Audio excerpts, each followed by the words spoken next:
Hello मेरे प्यारे से दोस्तों, जैसा कि हमने पिछले एपिसोड में देखा था कि शी हाओ की पूरी टीम गु यून के साथ निकल चुकी थी रैलम वर्ल्ड के अंदर न्यू अपॉर्चुनिटी को ढूंढने के लिए। मगर तभी उन लोगों का सामना बैटल स्पिरिट से हो जाता है, जहां पे कई सारे तियानशन एकेडमी के वॉरियर्स मारे जाते हैं। वहीं पे कई सारी बैटल स्पिरिट तियानशन एकेडमी की स्पेसशिप को रोकने के लिए एक साथ फ्यूज होकर के जायंट फॉर्म में आकर के तियानशन एकेडमी की स्पेसशिप के ऊपर अटैक करने जा रही होती हैं। मगर वो तीनों ही एल्डर मिल करके उसे रोकने लगते हैं। और वहीं पे शी हाओ ने जब 9 हेवनली केव टेक्निक से उन सारे ही बैटल स्पिरिट के ऊपर अटैक किया था, वो सब के सब मर करके सीधा ही शी हाओ की बॉडी के अंदर एब्जॉर्ब होकर के उसकी प्रीमोडियल सोल को नरिश करने लगते हैं, जिसकी वजह से शी हाओ की पावर यहाँ पे बढ़ने लगती है। ये देख करके शी हाओ अपने शिकार के लिए आगे निकल जाता है। मेरे प्यारे दोस्तों, इस एपिसोड को स्टार्ट करने से पहले मैं अपने व्यूवर्स और जिन प्यारे भाइयों ने मेरी पिछली वीडियो पे कमेंट किया है, मैं उन सबको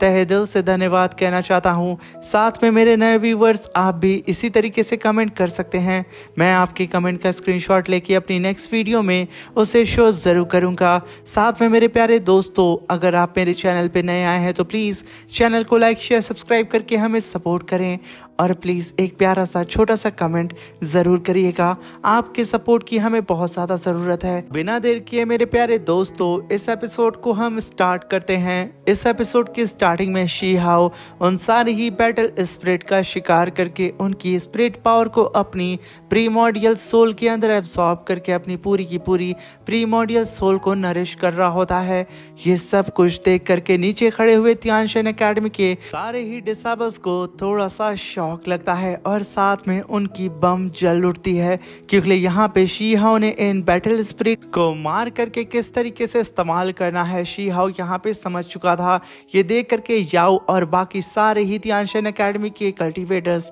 उड़ते हुए शी हाओ की ही तरह उन सारे ही बैटल स्पिरिट को मार करके उन्हें रिफाइन करके अपनी अपनी प्रीमोडियल सोल को वहां पे वो लोग नरिश करना स्टार्ट कर देते हैं। ये देख करके शी हाओ उन सब के ऊपर हंसने लगता है। वहीं पे वो जायंट सा बैटल स्पिरिट कई सारे अटैक सीधा ही तियानशन एकेडमी के स्पेसशिप के ऊपर लगातार कर रहा होता है। ये देख करके यहाँ पे वो तीनों ही एल्डर अपनी पावर को बढ़ाए जा रहे होते हैं। मगर तभी हम वहाँ पे थर्ड एल्डर और फोर्थ एल्डर को देखते हैं, जहाँ पे थर्ड एल्डर फोर्थ एल्डर से कहते हैं कि अब हमें यहाँ पे कुछ करना होगा, वरना ये बैटल स्पिरिट हमें नुकसान पहुँचा सकती है। ये कहने के साथ वो दोनों ही अपने हैंड साइन बना करके अपनी पावर को फ्यूज करके अपनी स्पिरिचुअल शील्ड को और भी ज़्यादा पावरफुल बना देते हैं। ये देख करके वो बैटल स्पिरिट अपने लेफ्ट हैंड को पीछे करता है और खींच करके एक मुक्का सीधे ही तीनों ही एल्डर की स्पिरिचुअल शील्ड के ऊपर दे मारता है। मगर यहाँ पे थर्ड एल्डर और फोर्थ एल्डर ने ऑलरेडी अपनी स्पिरिचुअल शील्ड को और भी ज़्यादा मजबूत बना लिया था। तभी वहाँ पे फोर्थ एल्डर को अच्छी अपॉर्चुनिटी मिलती है और वो अपनी स्पिरिचुअल पावर से यहाँ पे सीधे ही उस बैटल स्पिरिट को चारों ही तरफ से कैप्चर करके एक ही जगह पे बांध के खड़ा कर देते हैं। यहीं पे अब थर्ड एल्डर को भी अपॉर्चुनिटी मिल चुकी थी, इसलिए वो अपनी हैंड साइन बना करके काफी पावरफुल जायंट स्वॉर्ड को समन करते हैं और सीधा ही उस स्वॉर्ड को अपनी फॉर्मेशन से बाहर निकाल करके सीधा ही अटैक कर देते हैं उस जायंट सी बैटल स्पिरिट के ऊपर। जैसे ही यहाँ पे थर्ड एल्डर की स्वॉर्ड उस जायंट से बैटल स्पिरिट के ऊपर लगती है, यहाँ पे थर्ड एल्डर की स्वॉर्ड ने सीधे ही उस बैटल स्पिरिट को फाड़ करके बाहर की तरफ निकल जाती है और एक ही अटैक में थर्ड एल्डर ने उस जायंट सी बैटल स्पिरिट का काम तमाम कर दिया था। अब यहाँ पे चारों ही तरफ एकदम सन्नाटा छा जाता है और थर्ड एल्डर फोर्थ एल्डर को ये करता हुआ देख करके सेकंड एल्डर कहाँ ही चुप रहते, वो अपनी पावर को रिलीज करते हैं और मल्टीपल थंडर बैरियर को समन करते हैं और सीधा ही उन बैटल स्पिरिट की शिप के ऊपर अटैक कर देते हैं, जहां पे कई सारे छोटे छोटे फॉर्मेशन जाकर के उन सारे ही बैटल स्पिरिट के शिप के चारों ही तरफ फैल जाते हैं और एक साथ फ्यूज होकर के वो सारी ही थंडर प्लेट्स उस बैटल शिप के ऊपर कहर ढाना शुरू कर देती है। जहां पे हम देखते हैं कि वो बैटल स्पिरिट चंद मिनट में पूरी ही तरीके से डिस्ट्रॉय हो चुकी थी और जैसे ही वो बैटल स्पिरिट वहां पे डिस्ट्रॉय होती है और धुआं हटता है, उन सब के सामने एक काफी पावरफुल वुड सीड अपीयर हो जाती है, जिसे देख करके वहां पे थर्ड एल्डर कहते हैं कि ये तो एक वुड सीड है जिसके अंदर प्रीमोडियल स्पिरिट को पावरफुल बनाने की स्पिरिचुअल ऑरा मौजूद है। इसका मतलब वो सारे ही बैटल स्पिरिट इस वुड सीड को प्रोटेक्ट कर रहे थे। तभी वहां पे थर्ड एल्डर सारे ही डिसेबल से कहते हैं कि तुम सब के सब अब तैयार हो जाओ, क्योंकि यहाँ पे सिर्फ एक ही वुड सीड मौजूद है। जिसे भी ये पहले वुड सीड मिलेगी वो उसकी हो जाएगी। ये सुनकर के वो सारे ही डिसेबल सीधे ही थर्ड एल्डर के पीछे आकर के खड़े हो जाते हैं और उनके आदेश का इंतज़ार कर रहे होते हैं। मगर इन सब से एक अलग कल्टिवेटर होता है, वो होता है शीहाओ, जो कि थर्ड एल्डर के आदेश का इंतज़ार ना करके सीधा ही काफ़ी तेज़ी से अपनी थंडर की रफ्तार से उस वुड सीड को कैप्चर करने के लिए बढ़ जाता है। और जैसे ही शीहाओ को आगे बढ़ता हुआ देखते हैं, सारे के सारे कल्टिवेटर्स भी उस वुड सीड को हासिल करने के लिए आगे लपक पड़ते हैं। तभी शीहाओ अपने इमॉर्टल स्क्रिप्चर को बाहर निकालता है और सीधे ही वुड सीड के चारों ही तरफ लपेट करके उसे एक ही जगह पे बांध देता है और उसे कैप्चर करने की कोशिश करने लगता है। मगर वो वुड सीड इधर उधर भाग करके खुद को बचाने की कोशिश करती है, मगर चारों ही तरफ से उस इमॉर्टल स्क्रिप्चर से वो फंस चुकी थी। और वहीं पे मिस वोंगजी शीहाओ को इतना वुड सीड के करीब देख करके भड़कते हुए कहती है कि मैं किसी भी कीमत पे इस बंदे को, इस वुड सीड को हासिल नहीं करने दूंगी। ये कहने के साथ वो अपने साथियों को भी अटैक करने के लिए बोलती है, जहां पे मिस वोंगजी के साथ सारे के सारे तियानशन एकेडमी के डिसेबल्स भी अपनी पावर को समन करके शीहाओ के पीठ पीछे अटैक कर देते हैं। मगर तभी शीहाओ वक्त रहते ही वहां पे 9 हेवन केव टेक्निक को परफॉर्म करके अपने पीछे हेवनली व्हील को समन कर लेता है। वहां पे उन सारे ही कल्टिवेटर्स के अटैक उस हेवनली व्हील से टकरा करके वहां पे डिस्ट्रॉय हो जाते हैं और सक्सेसफुली यहाँ पे शीहाओ उस वुड सीड को अपने हाथों से पकड़ चुका होता है। और जैसे ही शीहाओ ने उस वुड सीड को पकड़ा था, वो सारे ही कल्टिवेटर फिर से काफी पावरफुल कंबाइंड अटैक शीहाओ के ऊपर करने की कोशिश करते हैं। मगर तभी शीहाओ उस वुड सीड को पकड़ के उन सब के सामने अपनी धर्मा बॉडी और अपने सारे ही पावरफुल सुप्रीम बीस्ट को बाहर निकाल लेता है। ये देख करके सारे ही डिसेबल्स वहां पे शांत हो जाते हैं। मगर तभी वो डिसेबल कुछ करते उससे पहले ही सेकेंड एल्डर कहते हैं कि ये कॉन्टेस्ट यहाँ पे खत्म होता है। यहाँ पे किसी एक बंदे को ही इमॉर्टल सीड मिलनी थी, जो कि मिल चुकी है शीहाओ को। ये कहने के साथ वो तीनों ही एल्डर अपनी पावर को रिलीज करके शीहाओ को स्पिरिचुअल शील्ड के अंदर कैद कर देते हैं और सभी लोगों से कहते हैं कि अब तुम लोग यहाँ पे शांत हो जाओ, क्योंकि ये इमॉर्टल वुड सीड शीहाओ को मिल चुकी है और वो उसकी ही है। ये सुनकर के सारे डिसेबल तियानशन एकेडमी की स्पेसशिप पे वापस आते हैं और तीनों ही एल्डर के ऊपर भड़कते हुए कहते हैं कि आखिर ये तीनों ही एल्डर इतना ज्यादा फेवर शीहाओ के ऊपर क्यों कर रहे हैं और आखिर क्यों बार बार यहाँ पे ये तीनों ही एल्डर शीहाओ को प्रोटेक्ट करने की कोशिश कर रहे हैं हमसे। हम इस शीहाओ के बच्चे को नहीं छोड़ेंगे। वहीं पे 9 हेवन ब्लैक कल्टिवेटर और फ्लावर वैली का यंग मास्टर वो दोनों ही कहते हैं कि बेवकूफ हो, यहाँ पे तीनों ही एल्डर शीहाओ को प्रोटेक्ट नहीं कर रहे हैं, बल्कि वो लोग तुम लोगों को शीहाओ के गुस्से के कहर से बचाने की कोशिश कर रहे हैं, क्योंकि तुम लोगों ने शीहाओ के पीठ पीछे अटैक करने की कोशिश की थी और शीहाओ कभी भी ऐसे लोगों को जिंदा नहीं छोड़ता है। और अगर यहाँ पे तीनों ही एल्डर एक्शन नहीं लेते तो अब तक तुम में से आधे लोग शीहाओ के हत्थे चढ़ के अब तक मारे जा चुके होते। तभी हम वहां पे थर्ड एल्डर को देखते हैं, जो कि उस वुड सीड को लेकर के शीहाओ को बताते हैं कि शीहाओ, ये जो वुड सीड है वो इक्वल नहीं है वर्ल्ड ट्री और साथ में यूनिवर्स ट्री के। मगर इसका मतलब ये नहीं है कि ये वुड सीड कोई लो ग्रेड की सीड है, बल्कि ये भी एक रेयर टॉप टायर की सीड है। ये कहते ही थर्ड एल्डर ने शीहाओ को वुड सीड दे दी होती है। शीहाओ भी उसे पकड़ के उसे बहुत ही गौर से देखने लगता है। तभी वहाँ पे फोर्थ एल्डर कहते हैं कि बड़ी ही अफसोस की बात है कि हम लोग अभी इस रैलम वर्ल्ड के अंदर एंटर किए हैं और हमारे कई सारे टैलेंटेड कल्टीवेटर मारे जा चुके हैं, बल्कि यहाँ पे हमने सिर्फ अभी एक ही मुसीबत का सामना किया था। मगर ये भी बात तो सच है कि इमॉर्टल कैलेस्टियल सीड को सिर्फ 10 में से कोई एक ही पा सकता है और इस समय पहले अटेम्प्ट में शीहाओ वो तुम थे। अभी वहां पे शी हाउ फोर्थ एल्डर की बात को सुन करके पलटता है और अपने हाथ में वुड सीड को लेकर के कहता है कि ये मेरे लिए इनफ नहीं है, मुझे कैसे भी करके एंशियंट कैलेस्टियल पाथ पे चलना है, इसलिए मुझे वो नंबर 1 कल्टीवेटर बनना होगा जो कि अचीव करेगा वो सुप्रीम सीड, क्योंकि मैं अब यहाँ रुक नहीं सकता हूँ, मुझे किसी भी कीमत पे वो सुप्रीम सीड चाहिए और एंशियंट कैलेस्ट्रियल पाथ पे मुझे किसी भी कीमत पे प्रमोट करना है खुद को। ये कहते हुए वहाँ पे शी हाउ अपने ही मन में खुद को ही मोटिवेट कर रहा होता है। तभी हम देखते हैं कि आसपास का एटमॉस्फेयर एकदम बदल सा जाता है और उन सब के सामने एक स्केलेटन अपीयर होता है जो कि चिल्लाते हुए उन सब से कहता है कि तुम सब के सब जो कि बिल्कुल चींटियों की तरह मुझे नजर आ रहे हो, आखिर तुम्हारी हिम्मत कैसे हुई कि तुम लोग ट्री पास फॉरबिडन एरिया को क्रॉस करने की कोशिश कर रहे हो। ये अपॉर्चुनिटी, यहाँ के सारे ही ट्रेजर्स तुम्हारे लिए नहीं है, तुम लोग इसे क्लेम नहीं कर सकते हो, इसलिए बेहतर यही होगा कि तुम लोग यहाँ से दफ़ा हो जाओ, वरना मैं एक साथ ही तुम सबको यहाँ पे ख़त्म कर दूंगा। वहीं पे गुयून की जब नज़र उस स्केलेटन पे पड़ती है तो वो कहता है कि ये तो फॉरेन रैलम का रॉयल इम्प्रिजन स्केलेटन है जिसे मेरे एंसेस्टर ने कैद करके यहाँ पे गार्डियन की तरह रखा है। तभी वहाँ पे थर्ड एल्डर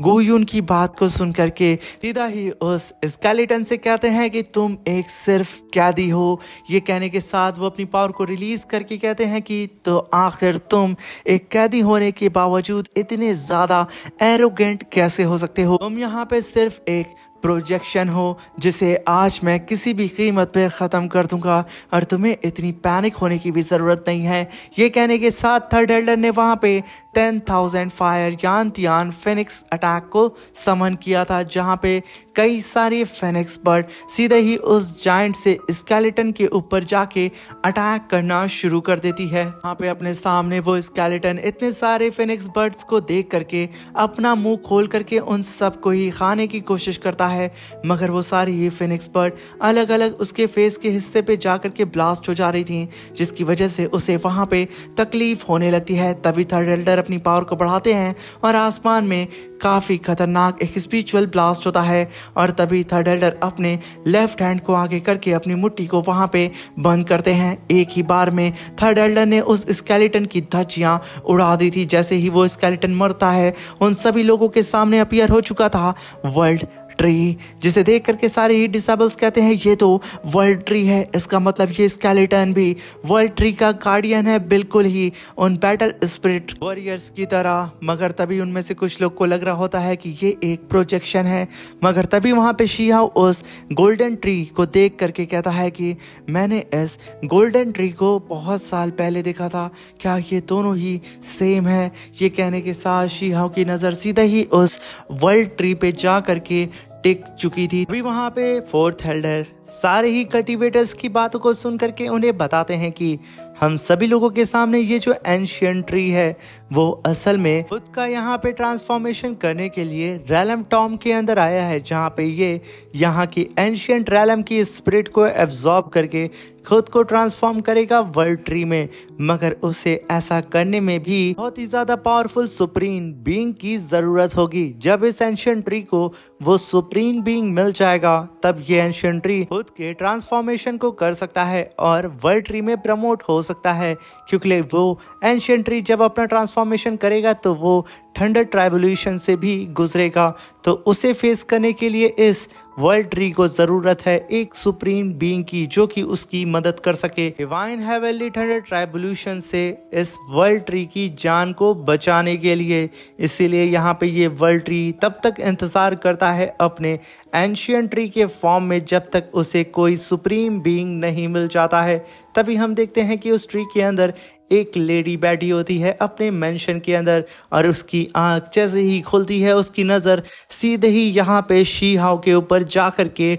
टिक जाती है। तभी आसपास के सारे डिसेबल्स कहते हैं कि यहाँ पे साफ साफ हम लोग देख पा रहे हैं कि उस एंशियंट ट्री के अंदर एक लेडी मौजूद है जो कि सीधा ही यहाँ पे शी हाउ को लगातार देखे जा रही है। तभी हमें यहाँ पे ऐसा लगता है कि शायद इस एंशियंट ट्री को अपना सुप्रीम बीइंग मिल चुका है जो कि उसे थंडर स्ट्राइक से बचाएगा और उसका फाइनल ब्रेक थ्रू यहाँ पे करा देगा। तभी वो एंशियंट ट्री अपने जस्ट नीचे एक टेलीपोर्टेशन एरे को समन करके सीधा उसके अंदर जाने लगता है, जिसे देख करके सब के सब एकदम हैरान हो जाते हैं कि आखिर यहाँ पे सडन क्या हो रहा है। मगर तभी वहाँ पे सेकंड एल्डर अपनी थंडर को समन करते हैं और अपनी स्पेसशिप को बहुत ही तेज़ी से उस टेलीपोर्टेशन एरे की तरफ ले जाने लगते हैं और चिल्ला करके अपने साथियों से कहते हैं कि हम ये मौका नहीं छोड़ सकते हैं। इसलिए ये एंशिएंट ट्री पूरी ही तरीके से इवॉल्व हो चुका है। ये जल्दी ही यहाँ पे अपना ब्रेक थ्रू करके वर्ल्ड ट्री में ट्रांसफॉर्म होने वाला है और यहाँ पे हम सभी के हाथ में लगेगी इमॉर्टल कैलेस्टियल सीड। इसलिए सब के सब एक साथ अपनी पावर को बढ़ाओ, हमें जल्द से जल्द उस पोर्टल के अंदर घुसना है। जैसे ही वहां पे तियानशन एकेडमी की शिप उस पोर्टल के अंदर से गुजरती है, वो पोर्टल वहां से गायब हो चुका था। तभी वहां पे एक मिस्टीरियस सी शिप आती है जो कि असल में इमॉर्टल एकेडमी की स्पेस शिप होती है। जैसे ही वो टेलीपोर्टेशन एरे बंद हुआ था, यहाँ पे इमॉर्टल एकेडमी के कल्टिवेटर्स अपने एल्डर्स के साथ पहुंच चुके थे, जहां पे वो एल्डर कहता है कि हमें लेट हो गया, हमसे पहले ही किसी और ने हमें यहाँ पे बीट करके आगे निकल चुका है। तभी हम वहां पे सेकेंड एल्डर को देखते हैं जो कि अपने सामने 5 डेडली ऑरा को देख करके अपने सारे ही साथियों को बताते हैं कि तुम सभी लोगों को यहाँ पे जो फॉर्मेशन दिख रहा है वो असल में रिवर्स 5 एलिमेंट डीमन फॉर्मेशन है, जिसे 5 पावरफुल डीमंस ने बनाया था सुप्रीम वर्ल्ड ट्री को सील करने के लिए। वहीं पे इस सुप्रीम ट्री के रूट के अंदर yin and yang I 5 element land मौजूद है, जहां पे तुम लोगों को शायद इमॉर्टल सीड मिल सकती है, जिसके तलाश में हम लोग यहाँ पे आए हैं। ये कहने के साथ तियानशन एकेडमी की शिप सीधा ही उस यिंग यांग फॉर्मेशन के अंदर एंटर कर जाती है। तभी वहाँ पे थर्ड एल्डर कहते हैं कि इस रिवर्स 5 एलिमेंट फॉर्मेशन के बारे में पहली बार बैटल पपेट ने डिटेक्ट किया था और उसने ही हमें इसके बारे में इंफॉर्मेशन दी थी। मगर अफसोस की बात यह है कि वो बैटल पपेट अब यहाँ पे एक्टिव नहीं है। मगर हम लोग यहाँ पे किस्मत के ही भरोसे से ही इस 5 एलिमेंट फॉर्मेशन के अंदर आ चुके हैं। और मैं तुम सभी लोगों को बता दूं कि अगर हम लोग यहाँ पे अनुमान लगाएं एंशिएंट टेक्स्ट में जो डेट लिखी है उसके हिसाब से, तो वो जो हेवनली सीड यहाँ पे मौजूद है वो अब तक पूरी ही तरीके से मैच्योर हो चुकी होगी और साथ में यहाँ पे कई सारे काउंटलेस ट्रेजर सीड भी मौजूद हैं और साथ में कई सारी डिवाइन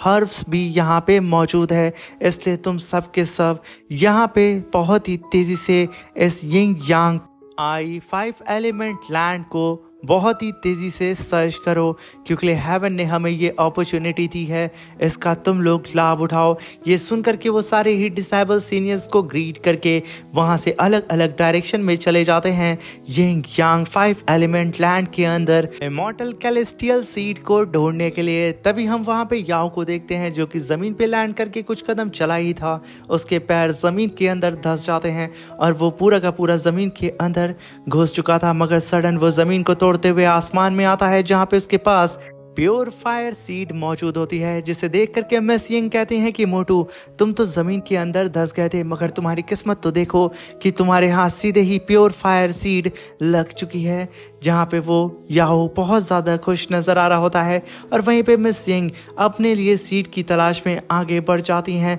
और तभी हम वहाँ पे मू शैन को देखते हैं जो कि एक गुफा में आता है और उसके हाथ फायर ऑरिजिन एसेंस लग जाती है, जिसे देख के मूशन कहता है कि मैं इसी के तो तलाश में इधर उधर भटक रहा था। ये कहने के साथ वो वहीं पे बैठ करके अपनी कल्टीवेशन को स्टार्ट कर देता है। और तभी हम वहाँ पे मिस यिंग को देखते हैं जहाँ पे कई सारे कल्टीवेटर वाटर सीड को कैप्चर करने की कोशिश कर रहे थे, मगर वो वाटर सीड सीधा ही मिस यिंग के हाथ में लग जाती है। तभी वहाँ पे मिस यिंग कहती हैं कि मैं कितनी ज़्यादा ब्लेस्ड हूँ, बिना ही मेहनत के मुझे ये सीड मिल गई है। मगर तभी उनकी नज़र वहाँ पे शी हाओ के ऊपर पड़ती है और वो शी हाओ से कहती हैं कि शीहाओ, अब तुम यहाँ पे वोंग जी की मदद नहीं कर रहे हो तो तुम मेरे क्लैन में ज्वाइन हो सकते हो, ये ऑफर तुम्हारे लिए हमेशा के लिए है। मगर यहाँ पे शीहाओ मिस यंग की बात को इग्नोर करके बहुत ही तेजी से एक अलग से ही डायरेक्शन में उड़ते हुए जा रहा होता है, जहाँ पे मिस यंग अभी भी